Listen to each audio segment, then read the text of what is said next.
अस्सलाम वालेकुम एवरीवन, कैसे हैं आप सब लोग। मैं बिल्कुल ठीक ठाक अल्हम्दुलिल्लाह से हमेशा की तरह। और उम्मीद करती हूँ आप सब भी खैरियत से होंगे, खुशबाश होंगे। थंबनेल को देख के अंदाज़ा तो हो ही गया होगा कि आज जो व्लॉग है वो आपके लिए कितनी कारामद होने वाली है। तो व्लॉग को पूरा देख के जाइएगा। किचन से रिलेटेड मैंने 6 आइडियाज़ आपसे शेयर किए हैं जहाँ पे हमें प्रॉब्लम्स होती हैं, और कुछ मनी सेविंग आइडियाज़ जो हैं वो आपसे शेयर करे हैं, जिससे हमारे पैसे बच सकते हैं कुछ चीज़ों की केयर करके। बाज़ औक़ात ज़िंदगी इतनी मुश्किल हो जाती है हमारी कि हम सोचते हैं कि बहुत ही ये तो सारे काम जो हैं इसका कोई सोल्यूशन ही नहीं है, और किचन में वाकई में ही बहुत प्रॉब्लम हो रही होती है लेडीज़ को काम करने में, तो उनका हल भी नहीं नज़र आ रहा होता। फ़ौरी तौर पे तो कुछ भी नहीं समझ आ रहा होता। तो उन्हीं चीज़ों को, उन्हीं प्रॉब्लम्स को मद्देनज़र रख मैंने ये 6 हैक्स आप लोगों के लिए रेडी किए थे। बहुत मेहनत लगी थी, 3 दिन मैंने ये व्लॉग बनाने में लगाए हैं और आपके लिए ये सारे क्लिप्स जोड़े थे। और ऐसा ही है कि इंसान जो है वो सीख ही रहा है, हर पल हर दिन उसके लिए जो है एक नया चैलेंज होता है और वो सीख रहा होता है उस चैलेंज से। तो इसी तरीके के चैलेंजेस का सामना करना पड़ता है हमें किचन में। तो उनको आसान बनाने के लिए आज आपके लिए मैं ये व्लॉग तैयार करके लाई हूँ। तो ज़रूर लाइक शेयर, चैनल को सब्सक्राइब कीजिएगा और कमेंट कीजिएगा कि आज की व्लॉग आपको कैसी लगी।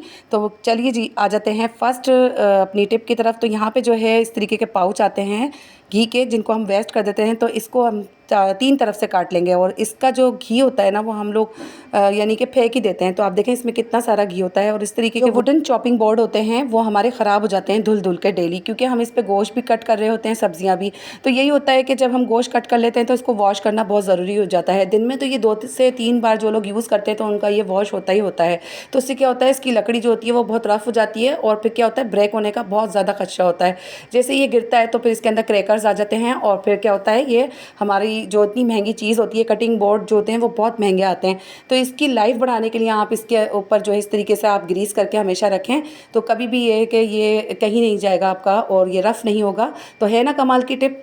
अच्छा, तो आ जाते हैं सेकंड टिप की तरफ, जो कि है मनी प्लांट से रिलेटेड। तो जिनकी मनी प्लांट हैं और जो ग्रो करना चाहते हैं कि डबल शेड की हो जाए हमारी मनी प्लांट, तो उनको चाहिए कि दालों का जो पानी होता है ना उसको वेस्ट नहीं करें, उसको गमलों में डाल दें, जितने भी आपके पास गमले हों। लेकिन मनी प्लांट बहुत अच्छी ग्रो करती है दालें और चावल के पानी से। तो मेरे पास इस वक्त चावल का पानी है जो कि मैं आपको दिखाऊंगी डाल के।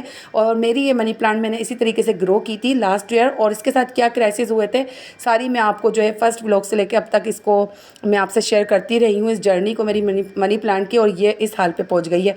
तो मैंने जो है इसके सारे जितने भी डेड लीव्स थे वो सारे मैंने इंडोर मनी प्लांट बना के पानी में बोटल्स में लगा लिए हैं। आप यकीन जाने, दालों और चावल का पानी आप डाल के देखें, आपकी मनी प्लांट नहीं ग्रो करे तो आप मुझे बताइएगा। और आ जाते हैं थर्ड टिप की तरफ, जो कि हर घर में ये प्रॉब्लम चलती है किचन के अंदर, के जो है बहुत ज़्यादा रोटियां बनती हैं जिनकी फैमिली बड़ी होती है, 15-15 20-20 रोटियां बन रही होती हैं और खुश्की का ढेर लग जाता है काउंटर पे। तो फिर इसको हटाना बहुत ज़्यादा मुश्किल हो जाता है, कभी कभार तो ये स्टिकी भी हो जाता है। तो यहाँ पे जो है हम इसको टिप को अप्लाई करके, ये वाली जो आपसे शेयर करूँगी, तो आसान कर सकते हैं अपने काम को। ये देखें, यहाँ पे एक ही रोटी मैंने बनाई थी और उसकी खुश्की इतनी हो गई, तो समझें कि आपके 20 रोटियां जब बनती होंगी तो कितनी यहाँ पे खुश्की जमा हो जाती होगी और कितना मैस हो जाता होगा। इससे कॉकरोचेस भी बन जाते हैं।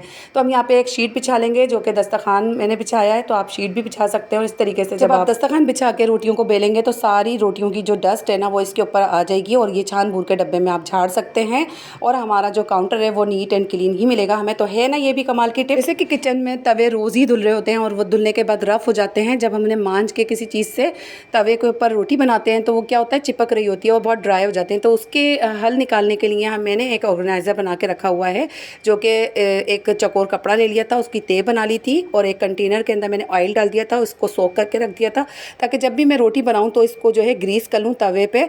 इससे इसकी मदद से जो है वो आप यकीन जाने कि रोटियाँ इतनी अच्छी बनेंगी और पराठे भी आपके सारे ही बनते चले जाएंगे। तो जब तवा ड्राई लगे तो आप तब भी लगा सकते हैं, ज़रूरी नहीं है कि आप ये स्टार्टिंग में ही लगाएं, क्योंकि रोटियां पक पक के जो है तवा इतना कोई जल जाता है और गर्म हो जाता है, तो आखिर की रोटियां भी हमारी जल रही होती हैं। तो आप इस टिप को जो है अप्लाई करके अपनी तमाम रोटियों को जो है वो खुश शक्ल बना सकते हैं। तो है ना ये भी कमाल की टिप, तो आप भी ये ऑर्गेनाइज़र बना के रखें। अच्छा जी, तो आ जाते हैं नंबर 5 टिप की तरफ। तो यहाँ पे जो है प्याज अक्सर चॉपिंग बोर्ड पे कट करने में बहुत मुश्किल होती है, और हमारी जो प्याज होती है ना वो स्लिप हो रही होती है, तो इस तरीके से चॉप होती ही नहीं है।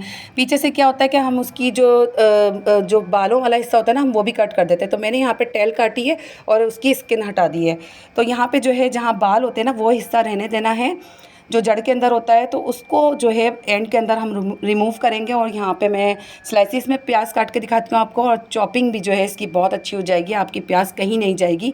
तो बहुत मुश्किल हो जाती है अक्सर जो है प्याज हमें चॉप करने में। इस तरीके से आप बारीक बारीक कट लगाएं, और अंडे वाली प्याज बहुत ही इजीली तरीके से कट जाती है। आप देखिएगा ये वाला हैक इस्तेमाल करके, और आपके पास जो है इसकी जो जड़ है ना वो हाथ में रहेगी, और ये पूरी प्याज जो है चारों तरफ से कट जाएगी, बिल्कुल भी स्लिप नहीं होगी। तो यहाँ पे हमारा प्याज चॉप करने का भी हो गया ना मसला हल, तो है ना ये भी कमाल। चलते हैं टिप नंबर 6 की तरफ। तो अंडों के छिलके अक्सर घरों में वेस्ट कर दिए जाते हैं, लेकिन मैं आज आपको इससे इतना ज़बरदस्त हैक सिखाऊंगी डिश वॉशिंग का। तो इससे पाउडर बनाएंगे, इसको ड्राई कर लेंगे। काफ़ी दिनों तक मैं ये जमा कर रही थी अंडों के छिलकों को, इस तरीके से ये बिल्कुल ड्राई होने चाहिए कि आप हाथ में लें तो ये आराम से चूरा चूरा हो जाए, बिल्कुल ड्राई। इनको धो के जो है आपने सुखा लेना है, ताकि इसके ऊपर कोई भी स्टैंड वगैरह ना हो। और इधर जाएगा 2 टीस्पून के करीब मीठा सोडा, जिसे कि हम पकौड़ों वगैरह में डालते हैं, तो वो जाएगा इसके अंदर। और ये इतना कमाल का जो है वो डिश वॉशिंग पाउडर बनेगा। इसको किसी मिक्सी जार में आप बारीक पीस लिएगा। एक तो ये कि हमारे पैसे भी बचेंगे इस हैक से, और हमारा जो डिश वॉशिंग पाउडर है ना उसकी कीमत भी आधी हो जाएगी। यानी कि 1 महीने की जगह हमारे पास वो डिश वॉशिंग पाउडर है वो 2 महीने चलेगा।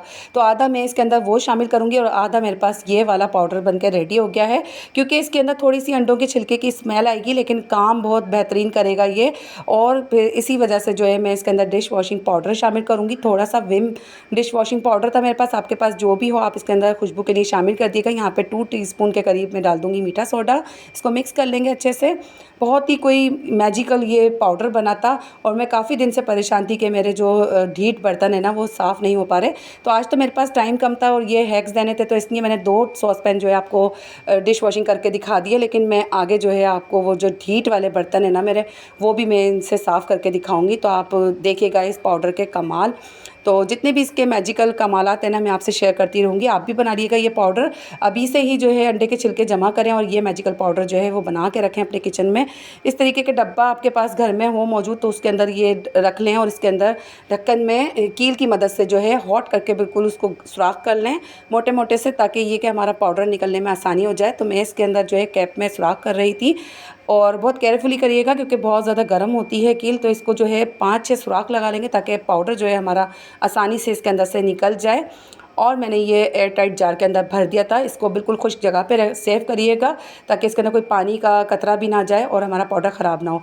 यहाँ देखें मेरे पास ये 2 सॉसपैन इस वक्त जो है वो मेले पड़े थे सिंक में, तो मैं इसको साफ़ करूँगी। बहुत अच्छा इसका रिज़ल्ट आया था, बिल्कुल चमक गए थे ये, और एक शाइन सी आ गई थी इसके अंदर। मेरा जो सिंक है ना वो अक्सर मैं मांज रही होती हूँ, आपको दिखाती भी हूँ मैं व्लॉग के अंदर, लेकिन उसके ऊपर वो शाइनिंग नहीं आती।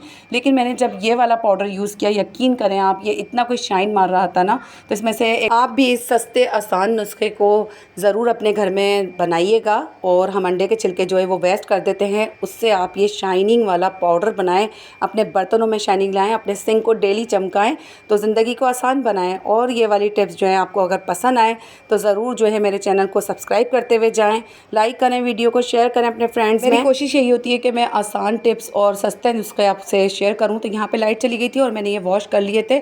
इसके बाद मैंने सिंक भी वॉश कर लिया था, और ये देखें माशाल्लाह से शाइनिंग लाइट आ चुकी थी, और हमारे जो बर्तन हैं वो ट्विंकल ट्विंकल लिटिल स्टार की तरह चमक रहे थे। ये देखें सिंक भी कितना अच्छा लग रहा था, और ये सॉस पैन में भी शाइनिंग आ गई थी। अभी तो मैंने ऐसे ही जल्दी जल्दी करके दिखाया था, लेकिन मैं इनको और बिल्कुल भी क्लियर कर दूँगी और आपसे शेयर करूँगी इस पाउडर के मैजिकल जितने भी रिज़ल्ट हैं।